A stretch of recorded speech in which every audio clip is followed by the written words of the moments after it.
ఉమ్మడి ఆదిలాబాద్ జిల్లా సిర్పూర్ కాగజ్ నగర్లో హైవేను కేంద్ర మంత్రి నితిన్ గడ్కరీ శంకుస్థాపన చేశారు. సిర్పూర్ కాగజ్ నగర్లో నేషనల్ హైవే 363ను జాతికి అంకితం చేశారు. లైవ్ ద్వారా చూద్దాం. किशन जी बात कर रहे थे कश्मीर से कन्याकुमारी। हमारे भाषणों में हम कहते थे कश्मीर से कन्याकुमारी। किशन जी ये बड़ा इंटरेस्टिंग बात है कि हिमाचल प्रदेश में रोहतांग पास आप गए होंगे, वहां जाने के लिए 3.5 घंटे लगते थे। अब हमने टनल बनाई, अटल टनल, 8 मिनट में निकल जाते हैं। वहां से निकलकर हिमालय के बीच में से लद्दाख लेह तक हम 8 टनल बना रहे, नया रोड बन रहा है। और लद्दाख लेह में आकर कारगिल के नीचे हमारे आशिया की सबसे बड़ी 12 किलोमीटर की सबसे बड़ी टनल जोजिला टनल हम बना रहे हैं, जिसका 75% काम पूरा हुआ है। जोजिला टनल से निकलकर हम झेड़मोर टनल हमने बनाकर प्रधानमंत्री जी ने उसका उद्घाटन किया, वो पूरी हुई है। और वो झेड़मोर टनल से हम श्रीनगर आएंगे तो श्रीनगर और जम्मू के बीच में हम 36 टनल बना रहे हैं। अब 23 टनल पूरी हो गई है। और कटरा के पास हम नया जम्मू के पहले हाईवे बना रहे, कटरा से दिल्ली। इस हाईवे से हम अमृतसर आएंगे, अमृतसर से दिल्ली आएंगे और दिल्ली मुंबई हाईवे पे आकर हम सूरत तक आएंगे।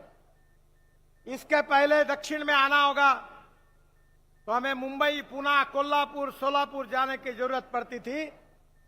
अब जाने की जरूरत नहीं है। सूरत से हम नया ग्रीन रोड बना रहे, एक्सप्रेस हाईवे।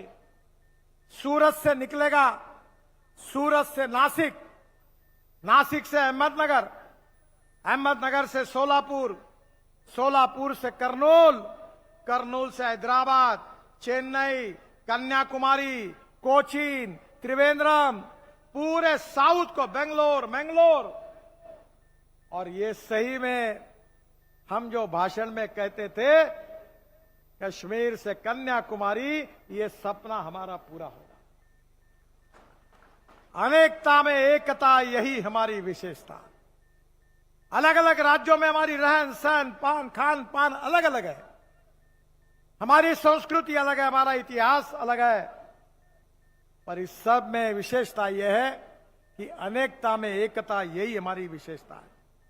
ये सूरत, सोलापुर, कर्नूल, चेन्नई कॉरिडोर, ये 1100 किलोमीटर तेलंगाना में आता है और इसमें 40,615 करोड़ का है। इसका 53% काम पूरा हुआ है और मैं कोशिश करूंगा कि अगले अप्रैल तक ये रोड उद्घाटन होगा। और मैं प्रधानमंत्री से अनुरोध करूंगा कि आप हिमाचल प्रदेश से निकलकर कन्याकुमारी तक गाड़ी में बैठकर जाइए, ऐसा एक्सेस कंट्रोल रोड मिल जाएगा। तेलंगाना में 78 किलोमीटर इसमें है। यह कॉरिडोर तेलंगाना के गढ़वाल जिले से होकर आंध्र के कर्नूल तक पहुंचेगा और सूरत से चेन्नई की दूरी 300 किलोमीटर कम होगी और यात्रा का समय 28 घंटे से बचकर केवल 17 घंटे रहेगा। एक प्रकार से यह उत्तर और दक्षिण भारत को जोड़ने वाला प्रकल्प है। सूर्यापेट से देवरापल्ली यह ग्रीनफील्ड हाईवे है, 221 किलोमीटर, 8,000 करोड़ का। इसका भी 82% काम हुआ है। हैदराबाद विशाखापट्टनम कॉरिडोर का हिस्सा है। तेलंगाना में 6,040 करोड़ रुपए की लागत से 164 किलोमीटर काम हम कर रहे हैं।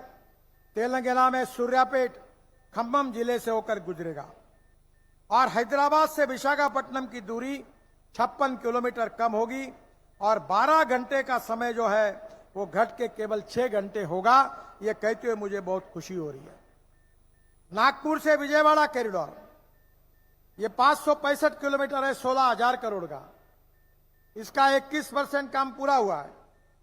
तेलंगाना में 13,328 करोड़ की लागत से 401 किलोमीटर तेलंगाना में। కాశ్మీర్కు రైల్వే లైన్ తెచ్చిన ఘనత మోడీదే దక్కుతుందని కేంద్ర మంత్రి కిషన్ రెడ్డి అన్నారు. మోడీ నాయకత్వంలో రహదారులను అభివృద్ధి చేస్తున్నామన్నారు. ఉమ్మడి ఆదిలాబాద్ జిల్లా సిర్పూర్ కాగజ్ నగర్లో హైవేకి కేంద్ర మంత్రి నితిన్ గడ్కరీ శంకుస్థాపన చేశారు. కాన్పూర్ నేషనల్ హైవే 363ను జాతికి అంకితం చేశారు. తెలంగాణలో 5,000 కిలోమీటర్ల మించి జాతీయ రహదారులను నిర్మించినట్లు కిషన్ రెడ్డి తెలిపారు. 90 किलोमीटर रोड बनेगा.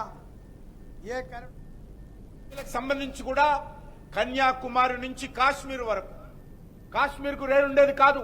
ఈరోజు కన్యాకుమారిలో ట్రైన్ ఎక్కితే కాశ్మీర్ వరకు కూడా రైల్వే కనెక్టివిటీ డెవలప్మెంట్ చేసినటువంటి ఘనత మన ప్రియతమ ప్రధానమంత్రి నరేంద్ర మోడీ గారికి దక్కుతుందని ఈ సందర్భంగా మనం చేస్తున్నాను.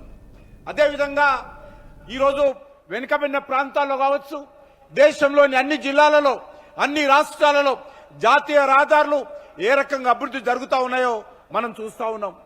మన తెలంగాణ రాష్ట్రంలో కూడా 33 జిల్లాలుంటే ముందుగా 10 జిల్లాలు ఉండేది. దానిని 33 జిల్లాలుగా పెంచుకోవడం జరిగింది. ఆ 33 జిల్లాలలో కూడా 32 జిల్లాలతో జాతీయ రహదారులతో మరి నరేంద్ర మోడీ గారి నాయకత్వంలో నితిన్ గడ్కరీ గారు అనుసంధానం చేసినటువంటి విషయాన్ని ఈ సందర్భంగా మనవి చేస్తా ఉన్నాను. అంతేకాకుండా ఈరోజు మనము ఈ యొక్క ఆదిలాబాద్ నిజామాబాద్ జిల్లాకు సంబంధించినటువంటి జాతీయ రహదారులకు సంబంధించి 3,900 కోట్ల రూపాయలతోటి ఈరోజు గౌరవ జాతీయ రహదారుల శాఖ మంత్రి అయినటువంటి నితిన్ గడ్కరీ గారు ఈ కాగజ్నగర్ ఎక్స్ రోడ్ నుంచి మనం ప్రారంభించుకుంటున్నాము. కొన్ని పూర్తయినటువంటి రోడ్లను ఇక్కడి ప్రజలకు, జాతికి నితిన్ గడ్కరీ గారు మనందరి సమక్షంలో అంకితం చేయనున్నారు. నరేంద్ర మోడీ గారు వచ్చిన తర్వాత దేశంలో అనేక రకాల అభివృద్ధి కార్యక్రమాలు కొనసాగుతున్నటువంటి విషయాన్ని ఈ సందర్భంగా మనవి చేస్తున్నాను. ఆదిలాబాద్ జిల్లా అత్యంత వెనుకబడిన జిల్లా అని మంత్రి సీతక్క అన్నారు. దళితులు, ఆదివాసులు ఎక్కువ మంది జీవిస్తున్న ఈ జిల్లాలో ఇరిగేషన్ ప్రాజెక్టులు లేకపోవడం వల్ల పేదరికం అలాగే ఉందన్నారు. ఆసిఫాబాద్ జిల్లా కాగజ్ నగర్లో పలు అభివృద్ధి పనులను కేంద్ర మంత్రి నితిన్ గడ్కరీ ప్రారంభించారు. రోడ్ల అనుసంధానం అభివృద్ధికి కీలకమని, అందువల్ల ఎలాంటి వివక్ష లేకుండా రోడ్ల అనుసంధానం కోసం రాష్ట్ర ప్రభుత్వానికి నిధులు కేటాయించాలని సీతక్క విజ్ఞప్తి చేశారు. రాష్ట్రంలోని రేవంత్ రెడ్డి ప్రభుత్వం అభివృద్ధికి కట్టుబడి ఉందన్నారు. అభివృద్ధి విషయంలో కేంద్ర రాష్ట్ర ప్రభుత్వాలు కలిసి ముందుకు సాగాలని ఆకాంక్షించారు. Irrigation facilities, that's why we can't getting more crops and other development activities. That's why first we are requesting for you, connectivity is main important to development every village, every state. That's why we are requesting Congress party, Revanth Reddy, our Komatreddy Venkat Reddy, also well known you. We are requesting discrimination, all committed to for only development. That's why we are asking more funds for every district. Telangana రాజధాని హైదరాబాద్ వేదికగా 72వ miss world పోటీలు జరుగుతున్నాయి. ఈ పోటీలకు మే 7వ తేదీన ప్రారంభమై June 2వ తేదీతో ముగియనున్నాయి. ఈ పోటీలో ప్రపంచవ్యాప్తంగా 120 దేశాల నుంచి అందాల భామలు పాల్గొనున్నారు. ఈ కార్యక్రమంలో మిస్ వరల్డ్ పోటీలను నిర్వహించేందుకు హైదరాబాద్ స్వరంగ సుందరంగా ముస్తాబు అయింది. 100కు పైగా దేశాల నుంచి వచ్చే అందాల భామలకు స్వాగతం చెప్పేందుకు శంషాబాద్ ఎయిర్పోర్టును ప్రత్యేకంగా ముస్తాబు చేశారు. తెలంగాణ సాంప్రదాయ పద్ధతిలో విదేశీ ప్రయాణికులకు స్వాగతం పలికేందుకు అధికారులు ఏర్పాటు చేశారు. ఈ రోజు నుంచి విదేశీ ప్రయాణికులకు రాక పెరగనుంది. ఇందులో భాగంగానే ఎయిర్పోర్ట్లో ప్రత్యేక లాంచ్లతో పాటు హెల్త్ డెస్కులను కూడా ఏర్పాటు చేశారు. తెలంగాణ పర్యాటక ప్రాంతాలు ప్రత్యేక చిహ్నాలతో కూడిన స్వాగత తోరణాలను ఏర్పాటు చేశారు. అడుగడుగునా తెలంగాణ జరూర్ ఆనా నినాదాలు వినిపించేలా పర్యాటక శాఖ అధికారులు ఏర్పాటు చేశారు.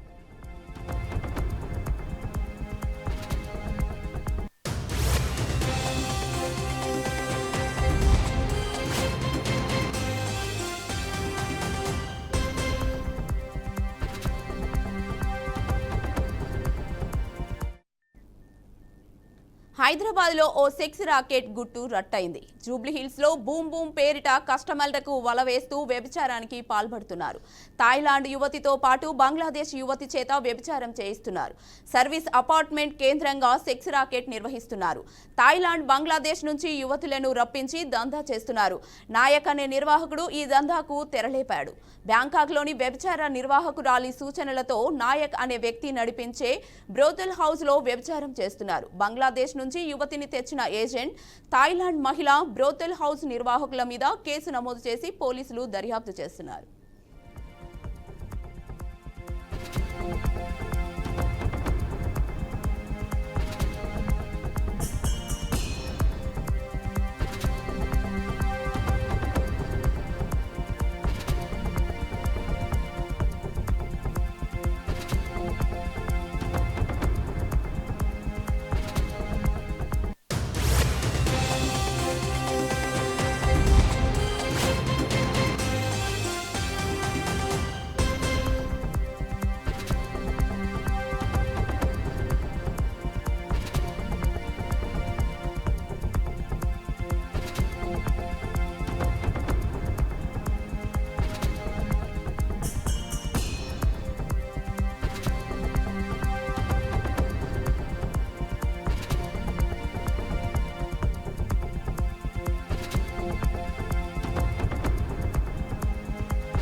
తాతయ్యగుంట గంగమ్మ జాతరకు చైర్మన్ బీఆర్ నాయుడుకు ఆహ్వానం అందింది. చైర్మన్కు ఆహ్వాన పత్రిక, తీర్థ ప్రసాదాలను అందజేసి ఆలయ ఈవో అర్చకులు స్వాగతించారు. రేపటి నుంచి 13వ తేదీ వరకు గంగమ్మ జాతర ఘనంగా జరగనుంది.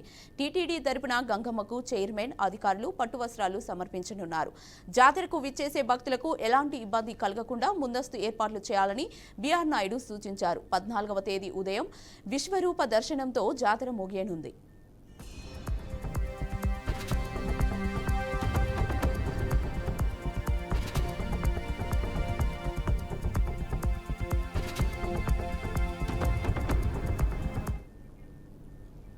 హైదరాబాద్ జూబ్లీహిల్స్లో దారుణం జరిగింది. బావపై బామ్మర్ది దాడికి దిగాడు.